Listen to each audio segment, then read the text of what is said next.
à tous et toutes et bienvenue dans ce nouveau Corona Vlogus. À la demande générale, j'ai reçu beaucoup de messages privés et beaucoup de commentaires sur les vidéos YouTube pour me demander de parler de ce film. Je vais parler aujourd'hui de La Plateforme, ou en version originale El Hoyo, puisque c'est un film espagnol, un film sorti sur Netflix. Et avec un thème assez particulier en ce qui me concerne, je crois savoir pourquoi vous m'avez demandé de parler de ce film.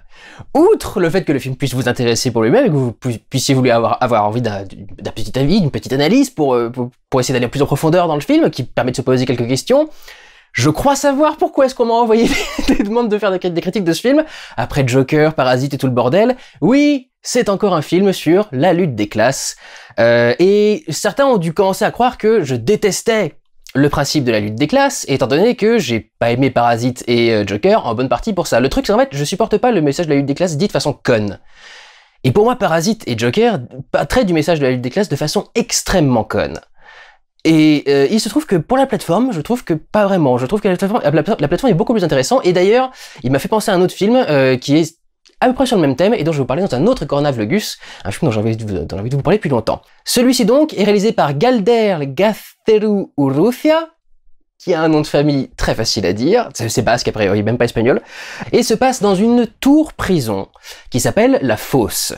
Chaque mois, 2 personnes se réveillent à un niveau différent, c'est pas combien il y a de niveaux au total dans la prison, en tout cas au début du film, et doit passer le mois entier à ce niveau, nourri uniquement grâce à une plateforme, une table en fait, une très grande table, qui descend chaque étage tous les jours, avec une quantité de bouffe monstrueuse quand la table part au premier niveau, qui en principe doit arriver jusqu'en bas de la tour prison et nourrir tout le monde. Le problème, c'est que donc on vit dans une société et que donc ceux qui en ont le plus ne pensent pas du tout à ceux qui sont en dessous d'eux. C'est très clairement une dénonciation des fameux 1%, c'est-à-dire ceux qui vivent au-dessus et qui se ramassent absolument toutes les richesses et qui prennent tout pour eux et qui laissent les miettes aux personnes qui sont en dessous et aux classes qui sont en dessous, les laissant donc, quand ils n'ont pas assez de miettes, se dévorer entre eux. C'est un truc qui d'ailleurs m'inspire un petit coucou à tous les fans de Parasite qui m'ont dit « Mais non, dans Parasite, on dit pas que les pauvres sont mieux que les riches et que les riches sont des cons, parce que les pauvres aussi sont méchants et qui s'attaquent entre eux. » C'est le principe de la lutte des classes. Le principe de la lutte des classes, c'est que la classe dominante prend tout et que celle du dessous n'a rien pour elle et que donc elle s'entre-dévore pour essayer de s'en sortir. Donc tous ceux qui ont osé me répondre que Parasite n'était pas un film sur la lutte des classes, je vous le répète encore une fois, vous n'avez pas compris ce que veut dire la lutte des classes en fait. Vous n'avez pas compris le principe et le système. Le récit n'a pas véritablement d'objectif en début de film. Le but du film, ça va être, pour chaque personnage qu'on va croiser dans cette tour-prison, de confronter sa vision du monde, sa vision de la prison, sa vision donc des rapports humains, des rapports de classe, de ce qu'il faudrait faire, de ce qu'il ne faudrait pas faire, etc., etc. Et donc tous ces points de vue vont clasher entre eux, jusqu'à amener le message du film.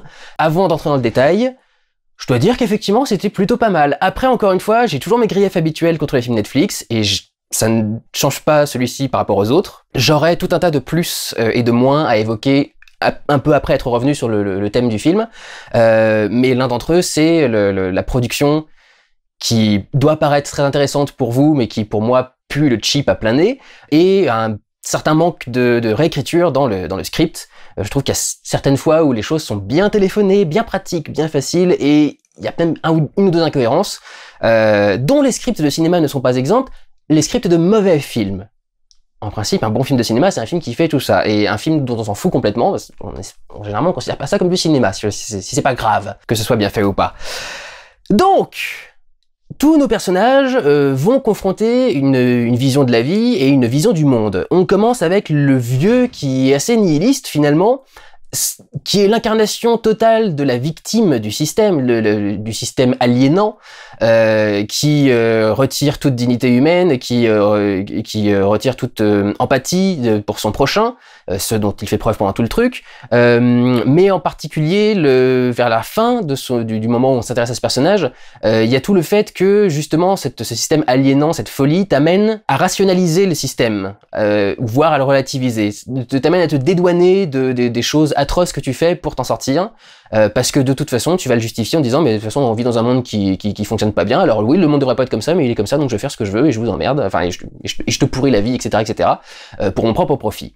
Donc quelqu'un qui a accepté le système, mais aussi ses extrêmes, qu'ils soient les extrêmes positifs ou négatifs, quand il a quand il y a de la bouffe, j'allais dire quand il a de l'argent, mais quand il y a de la bouffe, la bouffe symbolise l'argent et les biens, la possession en général dans ce film, il est pas mieux que les personnes qui l'ont précédé. J'en profite pour donner vite fait mon avis sur les personnages, en même temps je vais les aborder. Je crois que c'est mon personnage préféré du truc. J'aime bien justement sa façon de rationaliser le truc, j'aime bien sa façon de défendre l'idée. J'ai un petit fond nihiliste, donc je vous avoue que c'est un personnage qui me parle aussi un petit peu. Et j'y reviendrai, mais il y a tout un truc qui est très bien mis en place avec ce personnage-là, qui est très très savoureux, mais j'y reviendrai dans les points positifs. On a aussi la femme, qui est l'incarnation des gens qui croient au système, des gens qui pensent sincèrement que le système est conçu honnêtement, qu'il y a quelque chose qui peut fonctionner, et qui pensent que les gens par eux-mêmes vont voir qu'est-ce qu'il faut faire et pourquoi est-ce qu'il faudrait le faire, etc., etc. Donc un certain idéalisme, contrairement au nihiliste avec lequel on a commencé, on a une idéaliste dans ce niveau-ci, mais le film te dit quand même que l'idéalisme se paye par une certaine déconnexion par rapport à la réalité, notamment à cause du chien. Et c'est assez intéressant aussi, je trouve ça plutôt pas mal comme façon de faire. Ça va me faire poser des questions par rapport au système de la plateforme elle-même, ce personnage-là. J'aime bien le personnage en lui-même, je le trouve intéressant. J'aime bien comment il développait le rapport avec elle, j'aime bien ce qui se passe. Il y a un truc qui est préparé avec elle, qui est un peu évident. Mais voilà, quand ça se produit, c'est quand même très marquant et très touchant.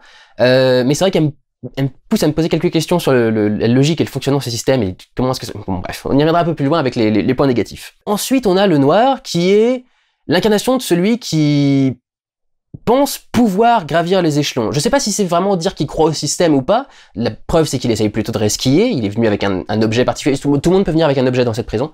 Il est venu avec un objet particulier qui, en principe, lui permettrait de resquiller du coup sa position et peut-être d'essayer de progresser.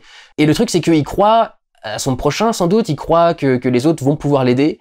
Peut-être une certaine naïveté, du coup, à dénoncer. Mais il a du coup une rédemption aussi, il va revenir sur cet aveuglement d'origine, et il va essayer d'accomplir quelque chose avec le personnage principal, dont j'ai pas encore parlé pour l'instant, excusez-moi, j'ai pas précisé, mais il y a un personnage principal dont on va parler un peu plus loin.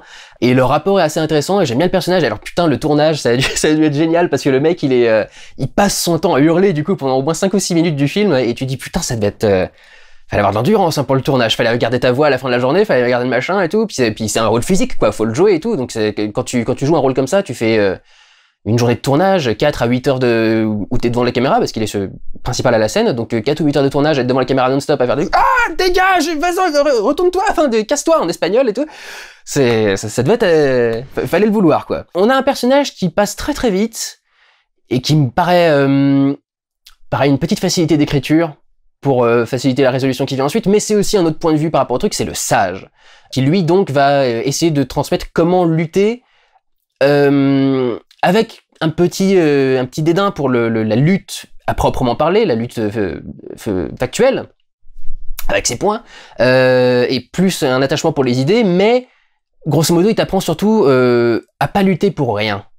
Il t'apprend comment lutter en fait, et il t'apprend à lutter pour un idéal, comment faire passer un message, comment mettre le doigt sur le problème, isoler le truc, etc.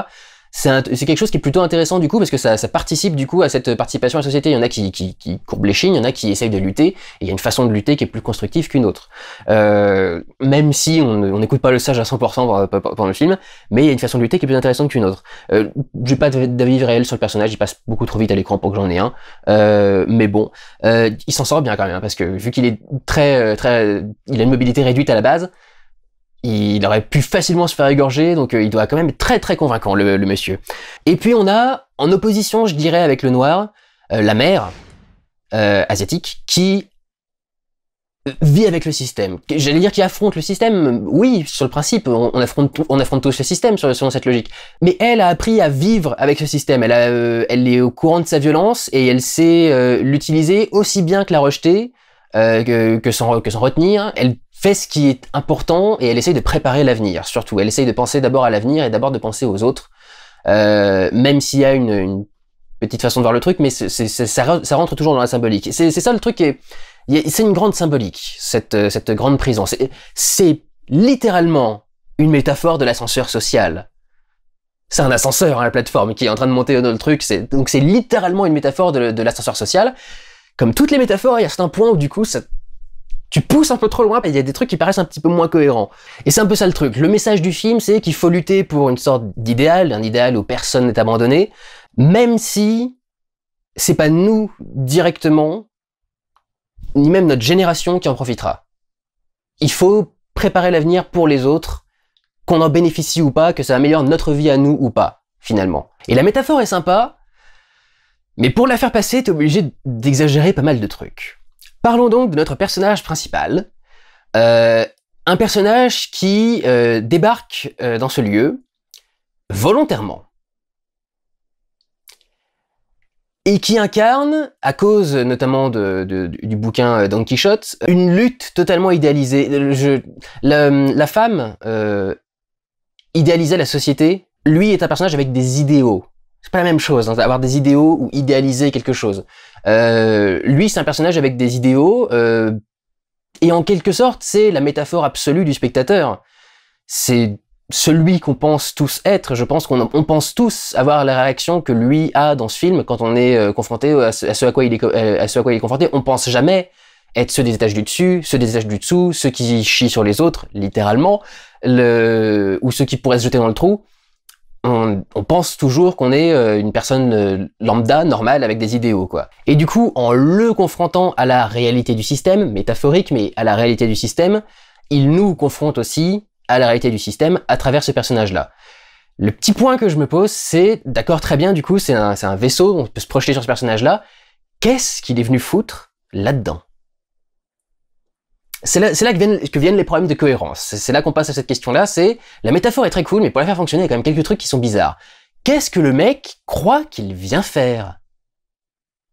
Quand il se réveille, il est pas au courant du système de la fosse en général. Il sait ce qu'est la fosse, manifestement, mais il est pas au courant du système, et il y va volontairement alors que la plupart des gens semblent y aller enfermés ou pour un autre truc. Donc tu t'arrives pas à comprendre comment fonctionne le système, à quoi est-ce qu'il pensait être candidat, parce qu'on voit toutes les scènes où il est candidat et où il répond au questionnaire avant de rentrer dans le truc. Qu'est-ce qu'il pensait faire? Pourquoi est-ce que le mec vient en disant je voulais juste arrêter de fumer? Est-ce que c'est aussi une métaphore de quelque chose et je l'ai pas comprise? Ou est-ce que vraiment le mec, ou est-ce que c'est justement une métaphore du fait que les gens sont un peu inconscients et qui savent pas ce qui existe, un truc dans ce genre-là, plutôt qu'un idéal, du coup? Est-ce que ce serait un inconscient? Et donc en cela aussi une projection du spectateur, avec ce que je vous ai dit tout à l'heure, on pense toujours qu'on n'est pas ceux d'en haut, ceux d'en dessous, ou qu'on n'a pas de défauts. Honnêtement, je sais pas, mais du coup, je comprends absolument pas ce qu'il vient foutre ici, quoi. Et du coup, t'as pas non plus vraiment de contexte par rapport à l'extérieur, ce qui est pas grave, tu t'en fous hein, du contexte de l'extérieur. Grosso modo, on peut traiter ça comme le mythe de la caverne de Platon, hein, c'est les mecs qui sont enfermés, qui savent pas quel monde est autour d'eux, mais a priori, ils savent quel monde est autour d'eux. L'autre chose qui pose un peu problème à cause de la métaphore, je suis désolé, mais c'est le concept même de la plateforme. Excusez-moi, mais quand on a appris le système, le fonctionnement du truc, quand on a appris que cette plaque descend tous les jours jusqu'au dernier niveau et ensuite remonte au premier niveau, excusez-moi, mais au deuxième jour, je me fous sur la table. Si je suis pas au 50e niveau, j'imagine qu'au moins une des personnes en dessous du niveau 200 et qui a pas eu de bouffe depuis 2 jours, quand elle voit la plaque arriver, se dit « tu sais quoi, je vais essayer de me mettre sur la plaque et d'aller en haut et de voir ce qui se passe. Je vais essayer de m'échapper, je vais essayer de faire machin. » Personne n'y pense une seule seconde. Alors qu'ils ont tous, et c'est ça qui me rend fou, c'est là que ça crée l'incohérence, ils ont tous l'exemple de la mer. Depuis des mois, elle descend jusqu'en bas du truc et elle remonte ensuite. Et c'est ça que, limite, c'est ça que je trouve le plus aberrant en fait. Comment elle remonte? Qu'est-ce qu'elle fait? Est-ce que c'est au début du mois, elle descend au fond du truc et elle y reste pendant tout le mois avec les quelques provisions qu'elle s'est faites dans son sac? Ou est-ce qu'elle remonte au dernier étage à un moment ou un autre, ou est-ce qu'elle est simplement redistribuée quand ils mettent le gaz et qu'elle fait les trucs? Mais est-ce qu'elle remonte ensuite au niveau 0 et elle choisit ensuite à quel niveau elle a envie de rester quand elle descend? Enfin, il y a un truc qui fonctionne fondamentalement pas là-dedans en fait. Alors c'est dit, peut-être que du coup elle a essayé. Mais on le voit jamais dans le film, on voit jamais un plan où la table remonte et on voit clairement qu'elle est dessus, quoi. Donc peut-être que si t'arrives au dernier étage, la porte de toute façon est fermée, donc tu peux pas plus t'échapper du niveau 0 que tu pourrais t'échapper du niveau 1, 5, 17 ou 50, quoi. Mais il y a un truc qui va pas. Enfin, je veux dire, il y a fondamentalement une faille dans ce système, quoi, qui à mon sens ne fonctionne pas du tout et qui serait, enfin, des faits en moins de deux, quoi. Enfin, je comprends pas l'idée, je comprends pas le système. L'autre truc qui est très exagéré, très exagéré, pour que la métaphore fonctionne, c'est le comportement des gens. Alors le truc, c'est que, comme c'est une métaphore de la société, fondamentalement, les personnes qu'on voit ici sont des métaphores de gens qui existent de la société elle-même, et leur défaut est un défaut de la société. Mon défaut, c'est pourquoi est-ce qu'ils s'empiffrent, pourquoi est-ce qu'ils s'empaffent comme ça de bouffe quand ils sont au premier niveau, à ce point. Et je comprends que c'est l'idée de la métaphore, que ceux du dessus en prennent trop, qu'ils ont tout, qui cumulent trop de choses en eux, etc., etc. Ils prennent trop et ils ont beaucoup plus qu'ils ne le devraient, et c'est aussi ce qui fait les pénuries en bas de niveau. Je suis d'accord totalement qu'un Jeff Bezos qui est patron d'Amazon, est-ce qu'on a besoin de se verser un salaire encore? Et est-ce qu'on peut pas reverser l'intégralité de ce salaire à ses employés et faire répercuter cet argent en plus, quoi, sur le bas de la chaîne hiérarchique, et non pas sociale, mais disons aussi sociale. Mais au final, c'est quand même assez aberrant quand tu as vécu dans la tour et que tu sais très bien que la suite de ta vie dans la tour dépendra du comportement que tu as eu avant, quoi. Que les gens qui ont vécu au niveau 200, parce qu'ils sont tous redistribués à n'importe quel niveau, tu peux passer du 202 au 6 en un coup. Quand t'as vécu les autres niveaux, j'arrive pas à croire que quand t'arrives au-dessus, tu t'empaffres. Déjà parce que c'est logiquement, et en termes de cohérence, impossible, parce qu'on a remarqué quand le personnage a été sous-nourri pendant ne serait-ce qu'une semaine, quand le vieux l'a accroché au lit là, pendant toute une période, déjà en étant sous-nourri sous-alimenté pendant une semaine, il peut pas bouffer normalement, le mec, quand il revient ensuite aux niveaux qui sont aisés. Il a du mal à bouffer, il a du mal à se réhabituer, je sais pas si vous savez, mais l'estomac diminue, en fait, au fur et à mesure qu'on jeûne. Donc quand tu recommences à manger, tu peux pas bouffer une table entière, quoi. Tu peux bouffer 3 grains de raisin et t'es déjà plein. Et il te faudra quelques jours avant que ton estomac reprenne son élasticité et s'étende à nouveau et que tu puisses à nouveau bouffer normalement. Donc, en toute logique, des personnes qui ont crevé la dalle pendant des mois et des mois en dessous des niveaux 200, c'est-à-dire la majorité de la tour, ne devraient pas pouvoir bouffer comme des porcs quand ils arrivent ensuite au-dessus, à moins que ceux qui soient au-dessus soient toujours les mêmes, mais a priori non, puisque notre héros arrive au niveau 6 d'un coup. Ils ne devraient pas pouvoir bouffer et s'empaffrer à ce point quand ils sont au premier niveau. Et qu'est-ce qu'ils ont besoin de se gaver à ce point au premier niveau? Ils sont les premiers servis. Personne peut leur piquer leur bouffe après, quoi. Donc pourquoi est-ce que tu aurais besoin de te gaver comme une oie quand la table débarque? Et pourquoi tu boufferais comme un porc? Parce qu'ils bouffent comme des porcs, putain, mais c'est fait exprès, encore une fois, c'est de montrer la surconsommation, les mecs qui sont beaucoup trop avides, qui consomment beaucoup trop. Pourquoi tu sauterais sur la table en marchant sur les assiettes et les gâteaux qui sont en dessous pour atteindre un truc que tu peux atteindre simplement en passant le bras, quoi? Autre question, pourquoi est-ce que les mecs foutent pas un simple petit gobelet avec des fourchettes? Parce que les mecs sont obligés de bouffer avec les mains, avec toute la vaisselle qu'il y a sur le truc, avec tous les machins, vous pouvez pas foutre un gobelet de fourchettes pour que les gens puissent bouffer normalement, bordel. Il y a quand même pas grand chose à faire. Donc, je comprends la métaphore, et quand je vois le truc, je sais très bien quelle est la métaphore que je fais. Et quand je vois le film, je dis pas, ah, c'est débile, machin chose. Mais je suis quand même bloqué, quoi. Il y a quand même un truc, quelque part dans mon truc qui fait, ouais, je comprends ce que t'essayes de dire. T'as pas trouvé la meilleure solution pour que ce soit très cohérent, je trouve. Il y a un truc que je trouve bizarre. Mais en même temps, dans la logique qu'ils essaient de monter par rapport à la fausse, je comprends qu'ils aient pas eu d'autre solution que de fonctionner comme ça. Mais c'est là que tu crées des incohérences qui sont assez visibles. Et c'est là que je dis, le script Netflix, il manque quelques réécritures à chaque fois, quoi. En principe, t'as un mec qui devrait trouver une solution pour avoir un moyen de justifier ça, quand on te fait des scènes entières pour te montrer le personnage principal avec les soucis du jeune, tu peux pas ensuite faire des scènes où tu montres les mecs du tube bouffer n'importe comment, alors que tu sais qu'il y a 200 étages qui bouffent que dalle. Et qui sont ensuite en sous-alimentation et qui auront du mal à bouffer pendant des jours, quoi. Donc, voilà. Le faire tenir la métaphore se fait au détriment d'une certaine cohérence et d'une certaine logique, quoi. Même si la logique des foules n'est pas la plus logique et la plus intelligente du monde. Encore une fois, c'est bien le problème, hein, c'est de traiter d'une société, d'un système, etc. Mais justement, dans la métaphore, je trouve que c'est un petit peu trop tiré par les cheveux, pour certains points. Il aurait suffi, tout bêtement, que le personnage n'ait pas de problème de sous-alimentation ensuite, et le problème, j'y pense même plus, tu vois. Vous voyez. Je dis tu vois comme ça, comme s'il y en avait un seul devant moi. Vous voyez. Mais peu importe, je dirais que la fin rattrape les petites exagérations qui ont pu avoir lieu pour la métaphore, avec la décision finale du personnage. Pour passer à quelques points positifs et négatifs, avant de spoiler un peu la fin, parce qu'il y a beaucoup de gens qui m'ont demandé qu'est-ce que tu penses qui s'est passé à la fin, pourquoi c'est quoi le sens de la fin. Dans les points positifs que je vais pouvoir donner, j'ai bien aimé certains aspects de la réalisation et de la mise en scène. J'ai bien aimé notamment que le film démarre avec le personnage qui ouvre l'œil et on a un gros plan sur l'œil. Ensuite, on a un subjectif très flou où on sait pas trop ce qu'on regarde. On tourne la tête sur le côté, on voit juste un mec assis, etc. On construit en fait la cellule, leur niveau, plan par plan. On commence en n'ayant aucune idée d'où on est, puis petit à petit on voit un mur, puis un deuxième mur, un troisième mur, et puis au final t'as les 4 murs et tu comprends où est-ce que t'es, et puis ensuite t'as le système de la plateforme, et on découvre comme ça le système, y compris au niveau des plans au fur et à mesure. Ce point positif m'amène à 2 petits points négatifs. La méthode Netflix, toujours pratique. Ce film est ultra cheap. Ce film a été tourné avec un seul décor de moins de 30 mètres carrés. Évidemment qu'avec des scénarios comme ça, tu peux t'amuser à faire des films spéciaux par rapport à Netflix et qui donnent l'impression de faire des trucs de ouf, mais c'est juste que personne n'aurait un tel enjeu économique avec un film de studio, un truc dans ce genre-là, quoi, qui le pousserait à faire de absolument toutes les pièces la même pièce, quoi. C'est vraiment les 4 mêmes murs, ils sont à peine redécorés le truc, ils doivent changer la plaque avec le numéro du niveau, éventuellement mettre un peu plus ou moins de patine.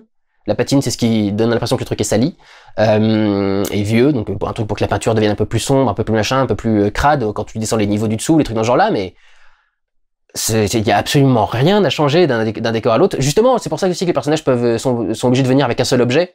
T'as pas à personnaliser leurs pièces quand tu viens dedans, quoi. Si t'étais dans un vrai film, il y aurait au moins 1 à 2 journées de réhabillage du décor entre 2 scènes, parce qu'il faudrait genre coller tous les dessins que le mec a fait pendant qu'il était enfermé pour essayer de se faire une vue ou un truc dans ce genre-là, ou alors un autre mec qui a organisé un petit mausolée dans un coin, qui prie à je sais pas quelle déesse ou quel machin.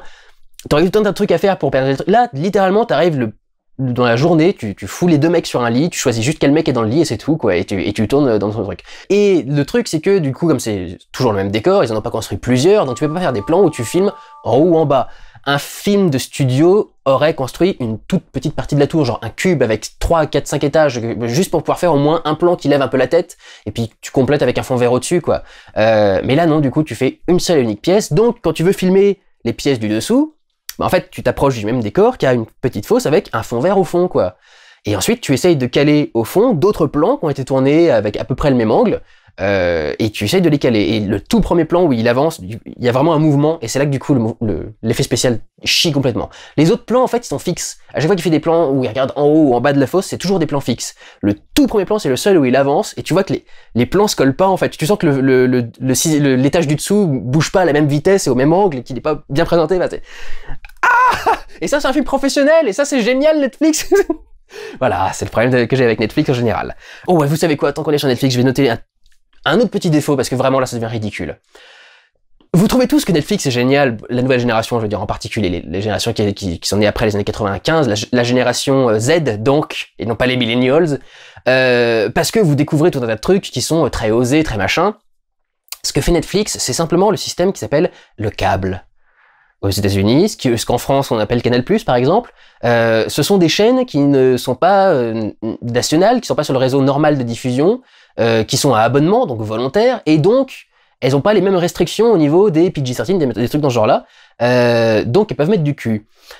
Et le câble, au tout début en particulier, et récemment aussi à cause de la venue de Netflix et de la peur de s'effondrer, ont mis beaucoup de cul dans absolument tout ce qu'ils faisaient pour attirer un petit peu le chaland qui ne pourrait pas avoir des scènes de cul en dehors de cet endroit-là, quoi. Ou en tout cas pas porté à ce point-là. Et alors le truc c'est que donc Netflix fait ça, et tout le monde trouve ça révolutionnaire d'avoir des films avec des gens qui couchent ensemble et des couples qui sont pas juste hétérosexuels, etc. Ça fait des années que la télé câblée fait ça, les gars. Hein. Vous connaissez peut-être pas Showtime qui a fait... oui, c'était Showtime qui avait fait Queer as Folk aux États-Unis. Et tout un tas de séries qui existaient, il y avait les Will and Grace, ces trucs dans ce genre-là, enfin Queer as Folk, pour le coup, c'était plus des séries modernes où il y avait vraiment du cul et c'était un peu sulfureux. Ça existe depuis des années, de mettre du cul dans les séries, dans les trucs dans ce genre-là. Mais Netflix, ils utilisent à fond cette idée-là, Et ça devient ridicule parce qu'en fait maintenant c'est devenu un cliché. Dans toute production Netflix, il y aura une scène de nudité simple et une scène de cul. Dans celle-ci, comme ils sont enfermés, qu'ils sont dans des conditions déplorables, etc., ils sont même obligés d'en faire une séquence de rêve pour pouvoir t'imposer une séquence de cul ou de nudité avec. Vraiment, je me fais la remarque dans presque toutes les... à l'exception peut-être de Stranger Things, et encore, je crois que les adultes doivent avoir une scène de cul, un truc dans le genre, mais les Stranger Things, c'est des petits, donc ils vont pas leur foutre des scènes de cul. Mais dans absolument toutes les séries Netflix, il y a des scènes de nudité complètement gratuites. Le personnage n'a aucune raison d'être nu. Là, il y a une scène où on le filme en train de prendre sa douche tout bêtement, et de sortir, et évidemment, on a fait le plan où il est à poil avec sa bite, etc. Et j'ai envie de dire, ça me fait chier de gueuler contre ça, parce que je supporte pas le puritanisme. Et du coup, je suis ravi de voir des gens à poil dans les trucs, etc. Mais quand ça devient systématique, c'est pas juste une liberté de pensée, une liberté d'esprit, c'est du racolage. C'est ça qui m'énerve, en fait. Je suis très content d'avoir vu un mec à poil et tout le bordel, mais c'est du racolage d'en foutre dans absolument toutes tes productions. Y compris étrangères avec Netflix Espagne, ici, dans ce cas précis. Donc, voilà, le petit système Netflix sulfureux et tout le bordel, ça me sort par les trous de nez. Bref. Pour revenir sur des points positifs. La blague du Samouraï Plus met des heures à venir, mais alors putain, quant à la chute de la blague, elle est parfaite. Elle est parfaite. La scène dure assez longtemps, c'est une première scène qui dure assez longtemps, elle fait un peu plus de 2 minutes, je dirais qu'elle en fait 3, peut-être 5. C'est pas habituel pour une scène comme ça, donc quand tu l'as fait traîner aussi longtemps, vaut mieux que tu sois en train de faire un build-up, quoi, que tu sois en train de construire quelque chose. Et arrivé à la révélation de la blague du Samouraï Plus, j'étais mort de rire devant la télé, j'ai fait très bon. Très très bon. Et alors un dernier petit truc dans les points positifs, qui va filer aussi la question de la métaphore, je sais absolument pas pourquoi. Quand ils ont commencé à se demander combien il peut y avoir de niveaux dans cette fosse, aucune idée de pourquoi, mais dans ma tête c'est affiché 340. J'ai aucune idée de pourquoi. Ça m'est instantanément venu quand ils ont dit que ça fait 340. Et si vous avez vu le film, je suis pas tombé loin. Je suis vraiment pas tombé loin. Et si vous voulez avoir une explication à ça, alors on peut peut-être considérer que c'est le début des spoilers, mais je vais pas dire le chiffre. Si vous vous demandez pourquoi ce chiffre, pourquoi tant de niveaux, la raison est très simple. Vous allez multiplier le chiffre par 2. Ensuite, vous allez vous rappeler de la Bible. Et vous allez vous rappeler ensuite du mythe d'Orphée, de l'histoire de Dante, et vous allez repenser à la métaphore de l'ascenseur, et des différents niveaux. Et là, pour le coup, je dis, là c'est joli. Là, t'as réussi à bien mélanger des métaphores, t'as fait tout un tas de... Joli. Malgré les petits trucs que je peux lui reprocher, joli. Pour finir avec les derniers petits défauts que je voulais sortir, au niveau de l'écriture, encore une fois, pour faire fonctionner l'histoire, il y a quand même un timing incroyablement téléphoné et de très belles coïncidences. J'évoquerai notamment que dès le premier changement de niveau, le mec passe d'un niveau tout à fait convenable au 202, et que donc immédiatement ça fout une mer de monstre par rapport à son collègue de cellule. Et puis j'ai trouvé... C'est là que le sage m'a peut-être un petit peu dérangé, je trouvais qu'il était un petit peu facilement incrusté dans le scénario. Il est là pour qu'il reste un moyen de finir l'histoire à la fin. Comment ne pas spoiler, mais il est là pour qu'il reste un moyen de sauver l'histoire à la fin. Et fondamentalement, s'ils avaient fonctionné normalement, je sais pas exactement comment ça se serait passé. Enfin, dernier petit reproche que je ferais par rapport au truc des niveaux, le personnage a estimé le nombre de niveaux qu'il y avait en minutant la montée de l'ascenseur. Et quand il commence à descendre avec le noir, je sais plus s'il a un nom, mais d'ailleurs je me rappelle même pas du nom du héros. Est-ce qu'ils ont des noms? Tous? J'arrive plus à me souvenir. De toute façon j'oublie toujours les noms, mais est-ce qu'ils ont des noms?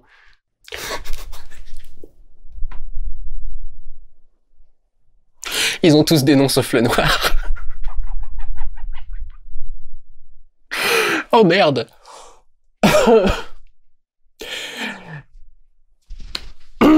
Cabron. Bon bref. Il commence à descendre, et avant même d'avoir dépassé le 60e niveau, le mec commence à dire « il y a beaucoup plus de niveaux que tu l'avais cru ». Ils ont même pas arrivé le niveau auquel le personnage lui-même a été à un moment, quoi. Donc, comment est-ce qu'ils peuvent déjà faire cette remarque? Comment est-ce que tu peux déjà faire la remarque du, tiens, si n'importe qui avait fait une réécriture, il aurait cette réplique, elle a aucune logique d'être ici, faut que tu la mettes juste 2 scènes plus tard, quand on aura dépassé au moins le 200e niveau. Il y a un truc qui va pas dans cette réplique. Voilà pour mon résumé des bons et des mauvais points. Terminons avec le spoiler. Que se passe-t-il à la toute fin quand la plaque atteint le dernier niveau, le dernier sous-sol? On a donc atteint les enfers, et le héros voit arriver le vieux du début qui lui parle, et le pousse donc à abandonner la plateforme et à partir. Je pense qu'il y en a certains d'entre vous qui doivent se demander, est-ce que du coup c'est métaphorique, est-ce qu'il est mort? Je pense pas qu'il soit mort. Honnêtement, je me suis posé la question, et je pense pas qu'il soit mort arrivé en bas du truc. Peut-être qu'il est mort roué de coups et ayant perdu du sang, etc., ou je sais pas trop quoi, mais à mon avis, il est toujours vivant. Le truc, c'est que il est justement, depuis la mort du vieux, confronté à ce qu'il a fait, confronté à ses propres actes. Et je pense qu'en fait, c'est ça la leçon du truc, c'est qu'en fait, l'idée c'est de dire quand tu te mets face au système, quand t'es obligé d'agir face au système, t'as été obligé d'explorer ces facettes de toi dont tu pensais pas forcément qu'elles étaient là, et peut-être que tu serais pas capable de le supporter et de l'assumer en fait par la suite. En fait, je crois qu'il assume pas du coup ce qu'il est devenu, ce qu'il a dû devenir à cause de la fosse. Et du coup, il se dit, je pourrais même pas continuer ma vie après avoir fait ce que j'ai fait ici, quoi. J'étais tellement traumatisé, j'ai fait tellement de choses atroces, j'ai tellement détruit l'image que j'avais de moi et ce que je pensais être, que finalement j'ai plus de vie. Mais je dois penser à la génération future et à ceux qui sont les plus démunis, ceux qui sont tout en bas de l'échelle. C'est pour eux que je vais me battre, pour leur laisser un avenir et peu importe que moi j'y ai droit ou pas en fait. C'est ça donc la leçon du truc, à mon sens. Peut-être que je me trompe, bien sûr, hein, vous pouvez avoir vos interprétations, je vous invite à les laisser dans les commentaires. Et voilà, pour ce qui est donc de mon avis sur ce film, La Plateforme. J'ajouterai pour terminer, juste avant, ça m'a beaucoup fait penser sur le principe de l'enfermement avec plusieurs personnages, etc., qui comprennent pas